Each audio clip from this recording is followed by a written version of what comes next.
नमस्कार। चलिए देखते हैं भगवान श्री कृष्ण जी का संदेश क्या है आज के लिए, उपदेश क्या है आज के लिए। भगवान श्री कृष्ण जी का संदेश उपदेश क्या है आज के लिए और सभी के लिए। पर्ल आने थ्रेड चेंजिंग बॉडीज। धागे में मोती। देखिए, जीवन की हर घटना एक मोती की तरह है और भगवान सभी अनुभवों को एक ही धागे में पिरो रहे हैं। ऐसा हो सकता है अभी कुछ बातें समझ में नहीं आ रही हो, उलझन हो, कुछ चीजें उलझी हुई हो, लेकिन बाद में उसका संबंध स्पष्ट हो जाएगा कि ऐसा इसलिए हुआ था क्योंकि आपके जीवन में ये होना था, आपको यहाँ पहुंचना था, इसलिए आपके जीवन में ये हुआ था।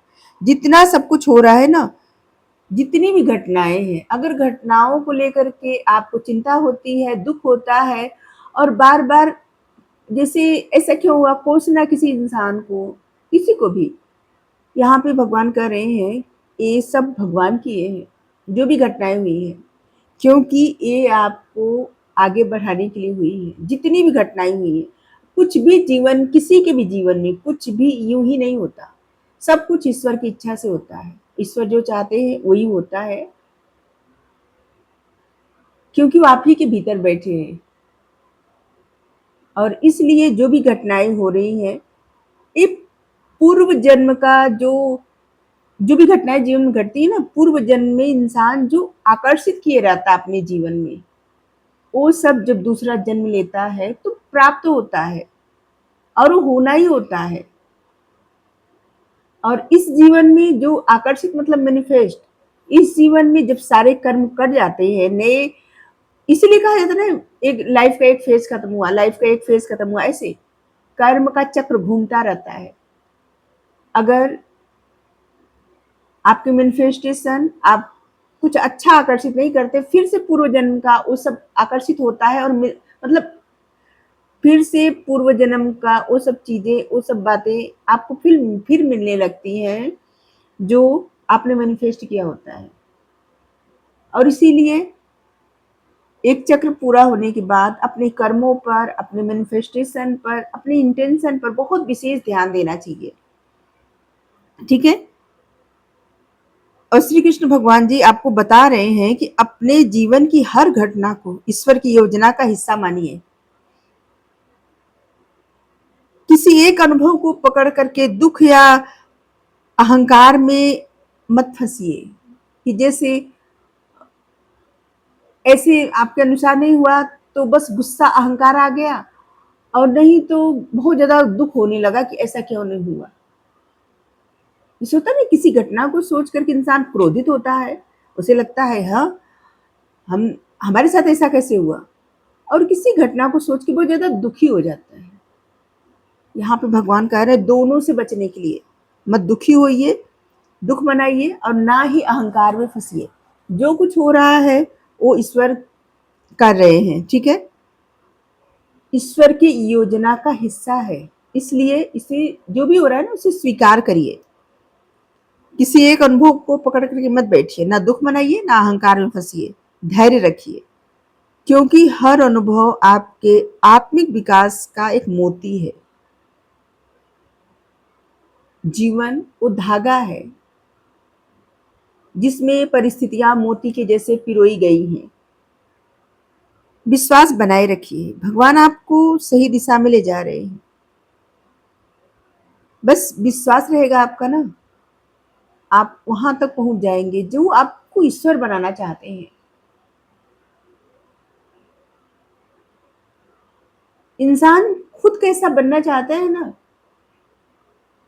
ये मायने नहीं रखता, लेकिन ईश्वर जिसे जैसा बनाना चाहते हैं ना, जब वो बनाते हैं, बहुत सारे ठोकरें देते हैं, बहुत परिस्थितियां देते हैं, और फिर इंसान को स्ट्रांग बनाते हैं, बहुत स्ट्रांग बनाते हैं, इतना स्ट्रांग, चट्टान की तरह कि वो टूट ना पाए किसी भी परिस्थिति से, कुछ भी हो, जिससे वो एक मिसाल बने लोगों के लिए, दूसरों के लिए, जिससे किसी के भी जीवन में कुछ भी रहे तो परेशान ना हो, देख के सीखे, जाने, समझे ये इंसान कर सकता है तो हम भी कर सकते हैं, ऐसा भाव आए।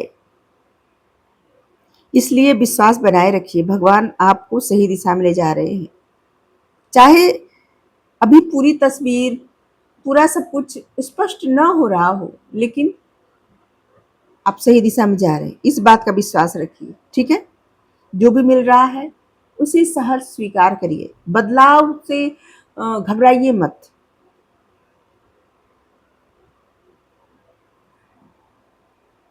वैसे तो इसमें श्रीमद् भागवत गीता में मतलब इसका का अर्थ है कि आत्मा नियत है, शरीर एक वस्त्र की तरह है। जैसे मनुष्य वस्त्र बदलता है, उसी तरह से आत्मा शरीर बदलती है। जब शरीर जीर्ण हो जाता है तो दूसरा शरीर धारण कर लेती है। लेकिन यहाँ पे जो कार्ड आया है, इसका मतलब यहाँ पे है कि यहाँ पे देखिए, मृत्यु की बात नहीं है, यहाँ पे है पुरानी पहचान, पुरानी सोच, पुराना चरण। जैसे होता है ना, इंसान की पुरानी पहचान रहती है कि व्यक्ति बहुत सीधा है या बहुत अच्छा है, या फिर इसे कुछ नहीं आता या इसे बहुत कुछ आता है, या फिर अपने बिलीफ सिस्टम को लेकर के इंसान इतना स्ट्रांग है। बहुत कुछ ऐसा रहता है जो जिससे इंसान जाना जाता है। लेकिन यहाँ पे आपको अपनी पुरानी पहचान, पुरानी सोच, पुराने संस्कार और जीवन के पुराने चरणों को छोड़ करके नए रूप में आगे बढ़ना होगा। क्योंकि जो अब आपको लगता है सही नहीं है, वो सही नहीं है। ठीक है?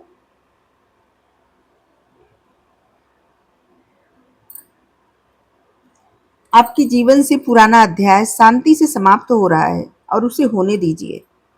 हर बदलाव आपकी आत्मा की यात्रा में सहायक नहीं है। ठीक है? लेकिन इतना ज़रूर याद रखिए कि जितनी परिस्थितियाँ, चाहे जो भी परिस्थितियाँ आई हैं, ठीक है? वो जो सोल है ना, वो आपके लिए एक मोती है। क्योंकि आपके जीवन में बदलाव, चाहे कितनी भी कठिन परिस्थिति आई हो, लेकिन बदलाव उसी लिए आया है, या उसी लिए आ रहा है क्योंकि वो परिस्थिति आई। हर बदलाव आपकी आत्मा की यात्रा में एक सहायक मोती है। जो कुछ भी हो रहा है वह आपको और उच्चतर उद्देश्य की तरफ ले जा रहा है। विश्वास रखिए।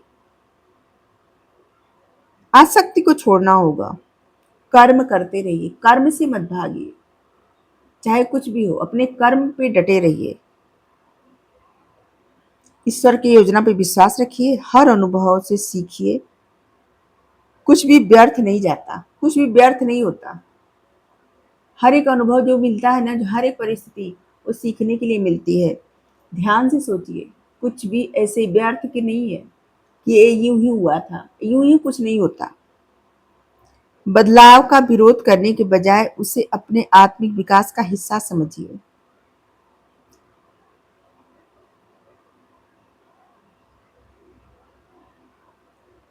और भगवान ये भी कह रहे हैं, अपने आत्मा को पहचानिए, अपनी सोल को पहचानिए। शरीर और परिस्थितियों को अ, मतलब शरीर और परिस्थितियों से इतना ज़्यादा आसक्ति मत रखिए। ठीक है? अत्यधिक आसक्ति नहीं रखना है शरीर और परिस्थितियों से, कि हम ऐसे नहीं है, वैसे नहीं है, या फिर परिस्थिति हमारे अनुसार नहीं हुई। मतलब हम जैसे चाहते हैं वैसे अनुसार नहीं है, या फिर परिस्थितियाँ हमारे अनुसार नहीं हुई। जो भी है उसे सहर्ष स्वीकार करिए। ठीक है? जैसे बहुत सारे लोगों को होता है ना कि थोड़ा भी कुछ चेंज हुआ तो उनको परेशानी होने लगती है। थोड़ी भी थोड़ा भी कंफर्ट ज़ोन से बाहर निकलना हुआ तो उन्हें परेशानी होने लगती है। शरीर में बदलाव होना शुरू हुआ, कोई थोड़ा-सा मोटा हो गया तो उसको परेशानी होने लगती है। ये शरीर से आ सकती है। यहाँ पे भगवान आपको कह रहे हैं कि शरीर और परिस्थितियों से आसक्ति मत रखिए, कि आपके अनुसार हर परिस्थिति हो और अपने अनुसार ही सब कुछ रहे। ठीक है? तो जो भी मिल रहा है ना इस समय, आप विरोध मत करिए, सहर्ष स्वीकार करिए। और इतना ध्यान रखिए, ये जो कुछ भी हो रहा है, ये आपको और ज़्यादा उच्चतर उद्देश्य की तरफ ले जा रहा है। Thank you. राधे राधे।